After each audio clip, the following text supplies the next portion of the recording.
Lifetime Hearing Services, the premier hearing healthcare facility of the PD, is so very pleased to sponsor this next conversation with Nicole, my good friend. Sit back and enjoy. Hi, everyone. Welcome to Conversations with Nicole. Today, I'm excited to have as my guest today, Lauren Rust. She is the executive director and founder of the Lowcountry Marine Mammal Network. Now, Lauren came about as my guest today because not too long ago, I had the experience of seeing a pod of dolphins in the Daniel Island, South Carolina area. They came up to our boat. They started dancing around, really putting on a quite extraordinary show. And of course, we videotaped it and I put it out there and said, oh, what a true experience from God today to see these wonderful dolphins. Little did I know there were some things that we did wrong when the dolphins came up to us. The video went viral and Lauren reached out and said, hey, let's talk about this and maybe we can use your platform to educate. So Lauren, I want to thank you for reaching out to me and letting me know about our video and some things that we could have done differently, all in the name of really protecting our marine life. So thank you, and thank you for joining me today. Yeah, thanks for having me. So I just I explained what happened with us that day on the boat. When the dolphins came up, we didn't lure them in, we didn't feed them, but they surrounded our boat and kind of kept hanging out that day. Talk about what was happening that day with the dolphins. You know them well, and you know why they did that. Yeah, so I think it's helpful that I have a lot of background and experience, right? So we do know this group of dolphins, which I wouldn't expect most visitors or your group to know what these animals were doing, but we do know a group of dolphins, which I suspect was the same group, and there's a few others locally. They're basically begging for food. And I can tell that in the video, and lots of videos like yours, the dolphins will approach, with sort of this head up behavior, kind of like your dog might beg for a treat. They sort of sit, they, look cute. And they usually have their head up. That to us is a typical, begging behavior versus a normal dolphin sort of just cruising through the surface. You don't typically see their faces. And so they get this behavior basically from having been hand-fed before your interaction. And this group we know have been hand-fed for could be years. And so they approach boats looking for just another treat. And we know there's a gang of about 4 of them that kind of go from boat to boat, hoping somebody will feed them. And that's who you likely interacted with in your interaction. Yeah, you actually described them as a pot of beggars. Is that correct? Yeah, it's definitely seems to be, once you're a beggar, you're sort of always a beggar because the cycle continues. And that's why, we want to educate others that how can we break the cycle, because it can be broken and they have successfully done that in other areas. But this group is typically a group of 4, and they sort of just go around looking for an easy meal because it's easier to beg than it is to go around hunting for your own food.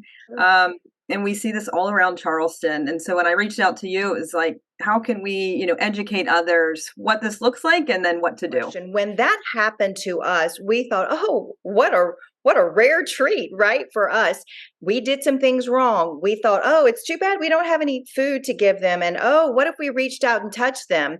And all very innocent with the things that we were doing. But what we were doing was very wrong. And they've gotten food in the past, right? Sometimes it's incidentally, maybe a fisherman throwing off a fish, and sometimes it's from boaters. So it is illegal to harass and to feed wild dolphins. So just think about it like any other wild dolphin or animal, an alligator or a bear. You're always discouraged from feeding them. It basically they get used to humans. So although it is illegal, it's more important for their safety. So for one thing, they shouldn't probably be eating the food that most people are going to be giving them off a boat. It's chips or hamburgers. Sometimes it's old bait. And so that's just not good for, the dolphins' health and for their diet. More importantly, these dolphins just keep approaching boats. And so that's dangerous for the dolphins for several reasons. One, they lose their wariness of boats. And so that just puts them too close to boats, and we often see boat strikes. And so again, I doubt a boater's trying to hit a dolphin, but when you have dolphins and boats too close, sometimes it just happens. Secondly, they will teach their young how to beg. And there's actually been studies done for mothers that were beggars. The likelihood of their calf surviving was less than an animal that was not a beggar for a few reasons. Did not know that. Yeah, she's spending more time begging, so she's spending less time caring for her calf. They're also getting too close to boats. And as a young calf that's not a great swimmer, not used to boats, maybe when you're in your 30s, you've gotten a little more savvy around boats. So the calves are more likely to get hit by boats. And then the calves, just eating things that, again, aren't great for their diet. And third, retaliation. Unfortunately, we've actually seen dolphins that have been shot at, have been cut, because for some boaters, say a fisherman whose livelihood is fishing, he doesn't want a dolphin coming up and maybe stealing his bait, stealing his fish or his catch. And while it might be cute to your group and it, to a fisherman, that's money, right? And so we've had people retaliate against the dolphins for that reason. And so, I do want to be very clear. I think your interaction was very innocent and most of the interactions we see, but having this conversation of, and we hate to talk about it, but why is it so terrible for these begging dolphins? It's usually at their risk. Is really important that people understand, so we can stop it. What should we have done that day when we saw all this happen? Obviously, don't touch, don't feed, but what else could we have done to say, oh, these are cute, but we know we need to do what? I think the main thing, like in your situation, we just tell people to keep moving. Again, like a dog, if they don't get the attention, if they don't get the snacks, at some point they would hopefully stop begging. And so these animals need to go back to hunting. And so I would say, obviously you're going to take a peek, but keep on moving, ignore them. Don't give them any attention. And obviously don't feed them. For fishermen, because a lot of people do catch and release. And so being very vigilant if there are dolphins near your boat, not to release your fish right near, because dolphins are incredibly smart. And yes. it can take them a few times for them to, oh, this is a fisherman. We know he's going to, and they can actually pick up on boats and boat motors. We know this boater is a fisherman. We know he does catch and release. I don't know if they're thinking in it that way, but we know that fish often come off this boater, and so they'll hang around that boater just waiting for him to release. So just being, observant and not tossing. And then also with your bait as well. We know at the end of the day, often fishermen will discard just, bait they didn't use or, parts of, bait. And so again, just being aware if dolphins are present, to maybe take that inshore, dump it in the trash can instead of right, into a dolphin's mouth. It is amazing how smart they are. It is Absolutely incredible because what you're saying is they do start repeating these behaviors, and you don't want them to be reliant upon humans for their existence, but on the nature in which they exist. A lot of work done down in Hilton Head Island. There was a number of begging dolphins, and one animal in particular, his name was Beggar, I believe. That was appropriate. Yeah. NOAA, the National Ocean Service, that's a federal agency that protects marine mammals and says, it's not allowed and it's what the laws are. So they put a lot of effort into doing a lot of outreach down in that area to boaters, recreational, boaters and fishermen, and just saying, we know about this dolphin, don't feed it. And it did take a while, I would say probably up to about a year to get the word out. That's the biggest issue. I think the dolphin would retreat to its natural behavior quicker, but it's getting the information to every boater to say, don't feed this dolphin. And that's where that cycle just continues for everyone that, hangs out and feeds them. It just strengthens that behavior. And someone said, they'll bite you, was a comment that was made later. So do dolphins bite? So absolutely can. And why I won't say I don't think dolphins are aggressive and out to hurt people in this situation with an animal that's looking for a snack. If you put your hand down and you don't have a snack, they may get, upset or, mistake your fingers for a snack. And they do have about 100 very sharp teeth that people don't realize.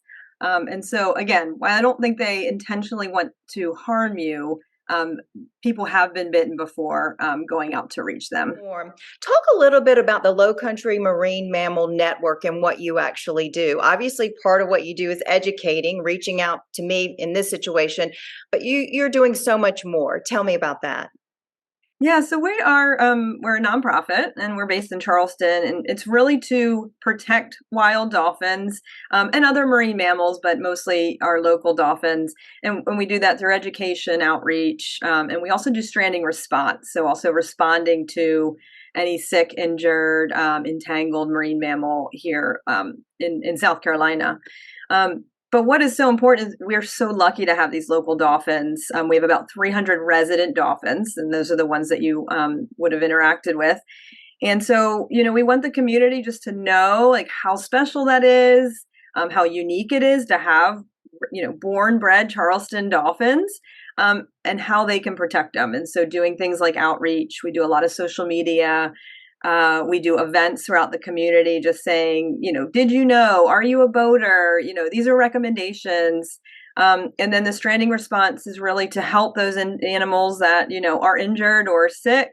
And then we bring that information back to the community to say, hey, we are having animals getting hit by boats or, getting entangled in fishing gear. How can we mitigate that? What can we do to prevent those things? I would suspect that when we get into the schools or we reach the children, usually they're the ones that absorb that information and will actually help their parents and grandparents a little better about doing the right thing because you've started them younger, understanding the role as humans that we play in the lives of protecting dolphins and marine life. Would I be wrong to assume that? No, absolutely. Kids They are are the best in helping they keep parents and grandparents straight. and I love, talking. We do a lot of youth programming, both in schools and summer camps. And I love talking to kids, and then they go directly to their parents and either tell them what they learned or, correct them sometimes and say, Mom, you shouldn't be doing that. So and so told me that that's not right. And that's like a shining moment because that, that will launch them in their life, hopefully a lifelong love and respect and want to protect these animals from an early age. I just think that's something you really carry on through your whole life. And so we do feel like it's super important to educate the youth.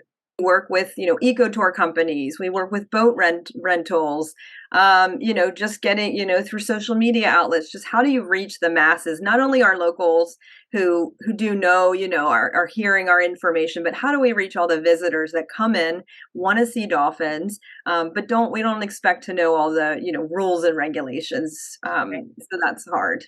Well, that was me. Didn't know all the rules and regulations, and I sort of feel like I know some things at this point in my life, but there's always more that we need to learn and to understand so that we can protect our animals and those in the water and on the ground and in the sky. Okay, so I want to empower my audience to say to find the importance in what we're talking about, and wherever you live, work, play, be mindful of your area, especially wherever you're visiting, or if you're lucky enough to live along the coast. Make sure you know the rules and how to protect the marine life in your area is really important. So it's good to know that there are agencies and nonprofits out there that are doing what you're doing to educate and help protect and the dolphins and the marine life. So any final thoughts that you want to share as we close? I mean, how can people learn more about what you do and what do you want them to know? Yeah, I would absolutely encourage you to check out our website, which is lmmn.org.